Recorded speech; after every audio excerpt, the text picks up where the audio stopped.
Well, ever since the annexation of Crimea 4 years ago, Russia has taken on a larger role on the world stage. From the conflict in Syria, the allegations of meddling in foreign elections, to Moscow's influence seems to be everywhere these days.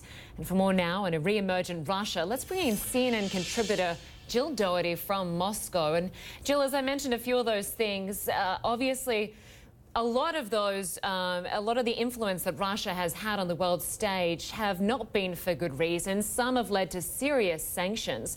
So what can we expect for a fourth term from President Putin? You know, Linda, perhaps to the West they haven't worked and that it's been bad and there have been sanctions, but Russia has kind of gotten through a bit through those sanctions, and domestically some of this standoff with the West is working, at least among the people who support Vladimir Putin.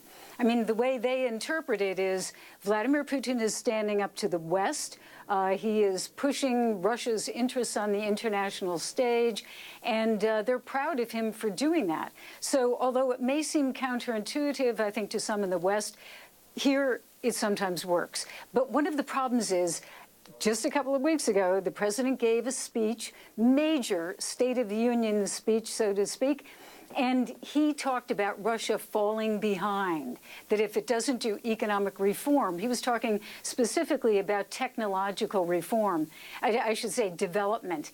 And if Russia does not get with the program on that, it will definitely fall behind and be left behind a whole lot of other countries. Now, if he really believes that, that means that he has to do some economic reform, that the government actually has to try to encourage IT development, et cetera. The question is out whether they can really do that, whether they can foster it, because usually the approach is top down as opposed to bottom up. And then, you know, the final thing here that's very complicated for him, if he does that economic reform, there is some fear that it might just kind of mushroom into something that could lead to a change of the system, a la Gorbachev when he started, you know, opening up, and then all of a sudden the Soviet Union ended. So there's that fear too. It's a complex thing. He has to do something, and yet how he does it and what he does it is key. What he does is key. And Jill, we're just seeing the latest exit polls. He has over 73% of the votes that have been counted so far. You, of course, have lived on and off in Russia for decades. Putin, we know, has been in power either as prime minister or president since the year 2000. Just give us a sense of why you think he is so popular there. Well, you know, I alluded to some of it, Linda, and that is that people who support him say he brought Russia up from its knees. Russia is standing tall. It's part of the world now. It's a major player. And maybe the West doesn't like it. Maybe people don't even like Russia, but they respect Russia. And that's pretty much the viewpoint, at least of those who support him. There are a lot of people in the opposition who think really very differently about the president. I think also, don't forget that in the beginning, especially right after Boris Yeltsin, Vladimir Putin was able to improve the economic situation of many Russian citizens, and they still remember that. They remember the bad old days in the 90s when there wasn't even enough food. And I think those would be, and then also one other thing, I was talking with some Russians just today about this, that finally, when they had Mr. Putin, they had a president who was vigorous, strong, not unfortunately like Boris Yeltsin, who had a drinking problem. So they were finally proud and not kind of embarrassed about their leader on the world stage. That still continues, at least among people who are a little bit older and who remember those days of Yeltsin. So I think for all of those reasons, and perhaps more, that's why they like him. And of course, Jill, the main opposition figure, Alexei Navalny, did not get a chance to run in today's election. He was banned from running. Give us a sense of where the momentum is for the opposition. When you look at the landmass of Russia, where does the opposition have its power base? Right here in Moscow and in St. Petersburg and the bigger cities. But essentially, it's a big city. educated, better off people who support him or are interested in what he's saying.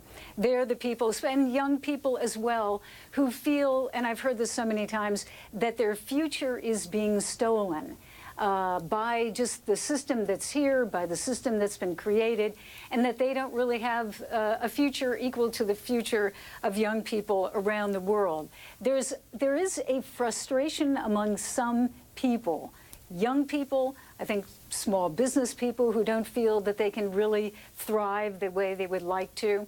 And those people are attracted by Navalny. He is very effective in communicating by social networks, social media. Just today, they had their own kind of, I would call online TV station where they were, reporting on what was happening at the polling stations. So he is, he's a canny person. He's effective on many levels. Where he will go from this, obviously he couldn't run, but he can certainly continue to communicate and get his message across. All right, Jill Dougherty, always great to get your perspective there from Russia. Great to have you with us. I want to go back to our correspondent, Frederick Plackton, who is outside an election party, outside the Kremlin there. Obviously, the early exit polls are in, Fred, over 73% of votes for President Putin to be re-elected for another 6 years. Give us a sense of the feeling there. Oh, I don't think people are very surprised here, Linda. It's a bit of an anticlimactic event here at the moment, but this is really very much a nationalist event also by the Russians. You see a lot of Russian flags. You also see a lot of Crimean flags as well, which is obviously one that is held in honor of Vladimir Putin. We expect to see him speak here quite soon, most probably, with the results coming in the way that they are. You see a lot of people waving those flags, and the motto, if you will, of this event is Russia and Crimea, because this election is taking place on the... All right, Frederick Plackton, we're going to leave it there. We've obviously got some technical problems with that shot there, but just to bring you back up to speed, Vladimir Putin is on track to win his 4th term as president in Russia. You can see there the early exit polls showing that he's won over 73% of the vote. Just for a final thought on this, Jill, going forward, Jill Dougherty in Moscow, we heard there from Fred that it's a bit of an anticlimax. This was expected to happen. What do you think the feeling will be there tomorrow? Well, the mood in Moscow, you said? What will it be tomorrow? Right. I'm sorry, yes. I think the Kremlin will be very happy. They wanted maybe about 70%. They got even more than that. They will take it as a mandate. They will say that, the election passed very well. Mr. Putin is back at work. I guarantee he'll be back at work almost immediately because that's his style. And, continuing to do everything good for the Russian people. Now, the problem, though, is that he technically becomes kind of a lame duck at this point. 6 years down the road, but technically he has to kind of think about where does he go with all of this? What does he do? Does he go with reform? What about the people who are in his administration? He's brought in a lot of kind of younger technocrats who are eager to try to do something.